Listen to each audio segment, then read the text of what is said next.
जय Shri Radhe. Welcome to ring astro. धन्यस प्रति एक खास चिन्ह जो कि भाग्य रेखा के सहयोग से यहाँ पर उभर के आई, उसे काफ़ी गौर से देखना है और उसे समझना है। इसलिए क्योंकि आपके जीवन को पूरी तरीके से बदलने की क्षमता रखती है। जबकि आपकी हथेली में भाग्य रेखा के सहारे इस प्रकार की स्थिति बनती है, यानी कि रेखा के दोनों तरफ निकला हुआ समान कोण की स्थिति, ये आपके जीवन में आपके भाग्य की सहायता से आपके कर्म की बदौलत जीवन को बहुत ही स्वर्णिम स्थिति की तरफ लेते हुए चली जाती है, जिसमें जातक अपने जीवन में तमाम प्रकार की जो सुख सुविधा है, तमाम प्रकार के जो यश है, उसे प्राप्त करने की स्थिति में आ जाता है। जातक को किसी प्रकार की भौतिक सुविधा की कमी यहाँ पर नहीं रहती। वो चाहे घर से संबंधित हो, चाहे विभिन्न प्रकार के वाहन से संबंधित हो, चाहे संसार में एक बड़े नाम की स्थिति, एक बड़ी पहचान की स्थिति हो, ऐसे सब शुभ संयोगों से ये रेखाएं, ये चिन्ह आपको नवाजने का काम करती है। जब इस रेखा को आप देखेंगे तो पाएंगे ये कहीं से खंडित नहीं है, कहीं से भी इस पर विघ्न नहीं है। इनफैक्ट की जो सुंदर सिंबल है वो इस पर आरूढ़ है।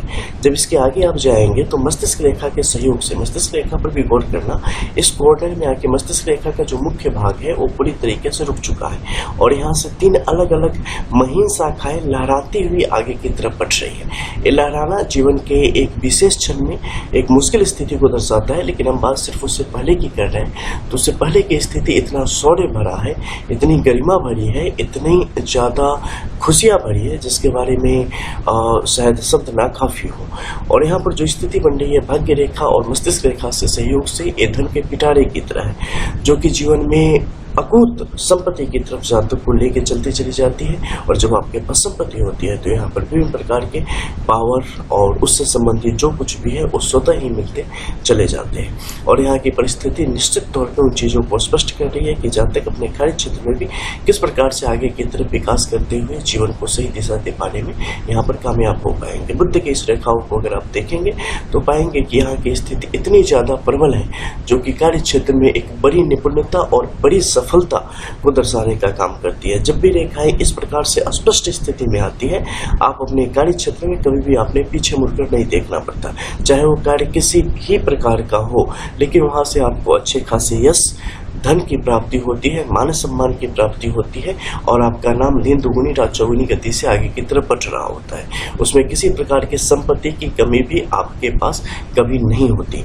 हालांकि ये जो रेखाएं लहरा रही है, अगर इसके बारे में चर्चा करें तो ये जीवन को कभी कभी कुछ ऐसी स्थिति तक ले जाती है जहां आप सब कुछ खो बैठते हैं, जहां आप किसी अहम के चक्कर में पड़ के या किसी ऐसी स्थिति में जहां आप गलत चीज़ों को अपने आसपास आने देते हैं और उसके बाद आप कहीं ना कहीं अपनी सारी चीज़ों को एक समय के लिए पूर्ण रूप से खो देते हैं, उन स्थितियों की तरफ लेके जाती है। लेकिन ये कितनी, किस हद तक, ये अभी अस्पष्ट है, इसके बारे में ज़्यादा आप नहीं समझ पाएंगे, इसलिए फिर कभी। इसके अलावा मंगल की रेखाओं की अगर हम बात करते हैं तो यहाँ से आप बहुत कुछ जान सकते हैं। जैसे कि रेखाएं जिस प्रकार से आ रही है, मंगल की रेखा ने इसके पूर्ण प्रभाव को यहाँ पर रोकने का काम किया है, लेकिन ये जातक के अंदर अत्यधिक गर्मी को बढ़ाने का काम करती है, जातक के अंदर उष्मा को काफी तीव्र गति से बढ़ाने का काम करती है, जिसके कारण जातक के कार्यों में, जातक की वाणी में, जातक के जो भी चीजें हैं उन सब में इसका प्रभाव देखा जा सकता है। किस प्रकार तीव्र गति से चीजों को बदलने के प्रति तत्पर लोग रहते हैं, किस प्रकार से उनकी वाणी कई बार लोगों को बड़ी तकलीफ देने का काम कर सकती है और कई बार वो बड़े बाहुबल का परिचय यहाँ पर देने की कोशिश कर सकते हैं। तो ये कुछ विशेष योग होते हैं जब आपके हथेली में इस प्रकार की रेखाओं के संयोग तैयार होते हैं। मिलते हैं फिर, तब तक के लिए जय श्री राधे।